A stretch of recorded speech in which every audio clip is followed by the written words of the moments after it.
Hello everyone, welcome back. Let's start with a quick question. How many of you lock your phone when you put it down? Obviously, everyone, right? Isn't it? Why do we do that? Is to ensure its protection. Now, let's think of a computer network as your digital home. Firewall is like the lock on the front door.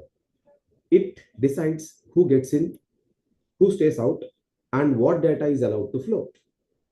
In this video, we are going to dive into how this digital lock works and why it's one of the most important tools in cybersecurity. Firewall is one of the first defense mechanisms you will encounter and definitely the most essential one in cybersecurity concepts. Let us see. So, internet connectivity is a must for most of the organizations as they rely on the internet to have continuous access to information and services. There is no organization in the world today that do not have access to the internet. It has become so mandatory that almost all the services and for communication purposes, internet has become an essential feature. Now, having internet connectivity is like a door. It is a two-way communication, isn't it? There are many benefits to it, but also it does open an opportunity for the network assets to be accessed by others from the outside world, which might pose a threat to the organization. While it is possible to equip each workstation and server on the premises network with strong security features, it is not a practical solution. Here, firewall comes into play. Firewalls can be an effective means of protecting a local system or network of systems from network-based security threats, while at the same time affording access to the outside world via the wide area networks and the internet. It is like kind of a gatekeeper function. Just as we discussed about having a lock on your home network, similarly, firewall does the same kind of work. A firewall is a special type of network security device or a software program that monitors and filters incoming and outgoing network traffic based on defined set of security rules.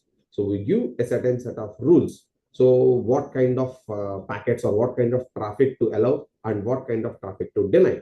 Based on those set security rules, the firewall works. It will start allowing the network traffic to enter into your organization, or it can continuously screen it. Now, SM Bellowin, in his paper Network Firewalls, lists the following design goals for a firewall. The first one is all the traffic from inside to outside must pass through the firewall. That means should be no physical access to the local network except via the firewall. That is the first design goal.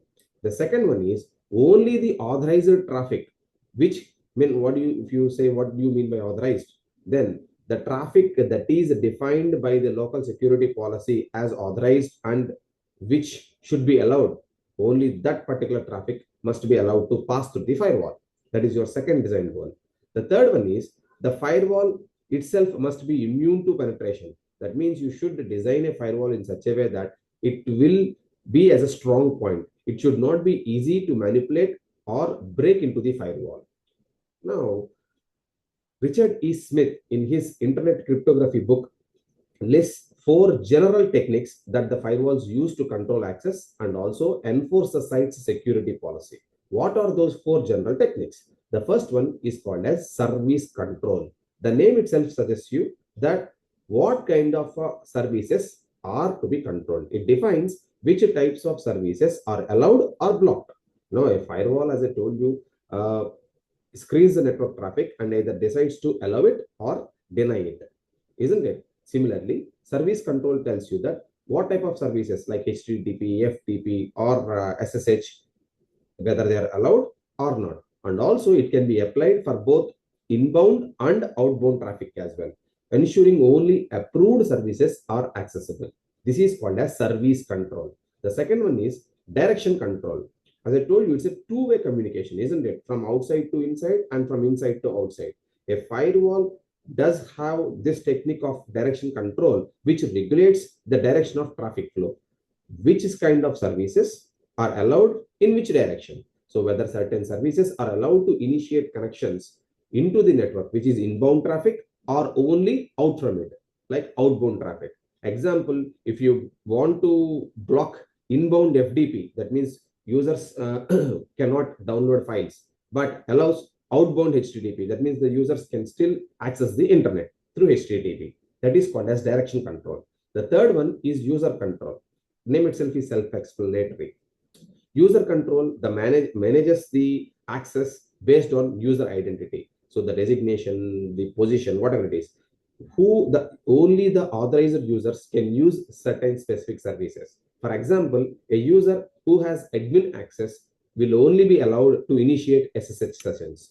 Others will be denied. That is called as user control.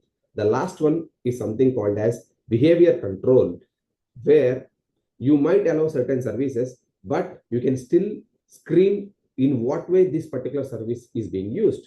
It focuses on how services are used, adding a deeper level of control.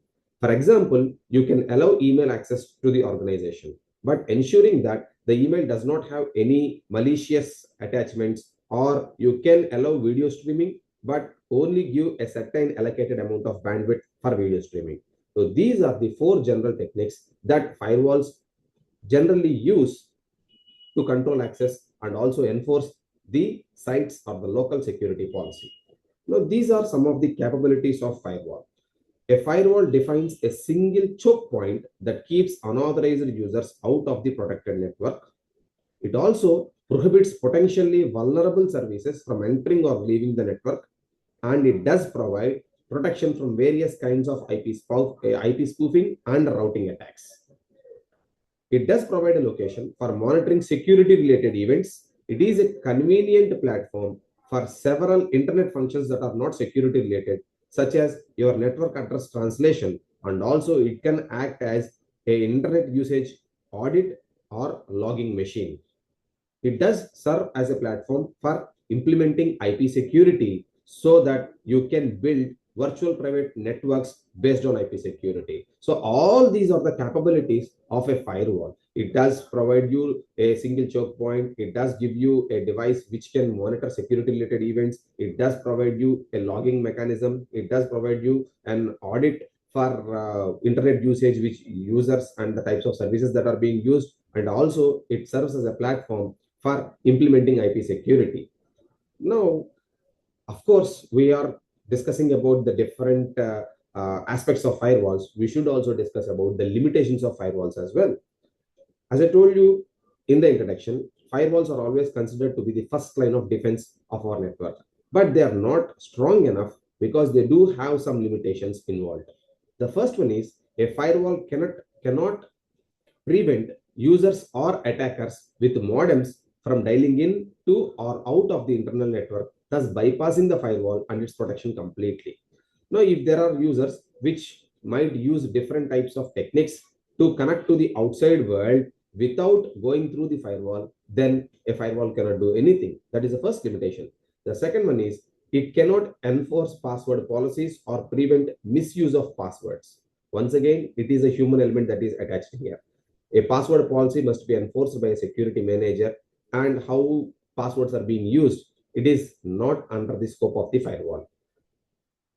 Firewalls are also ineffective against non-technical security risks such as social engineering. They play on human tendencies or human behavior to manipulate the people into doing something that they usually don't.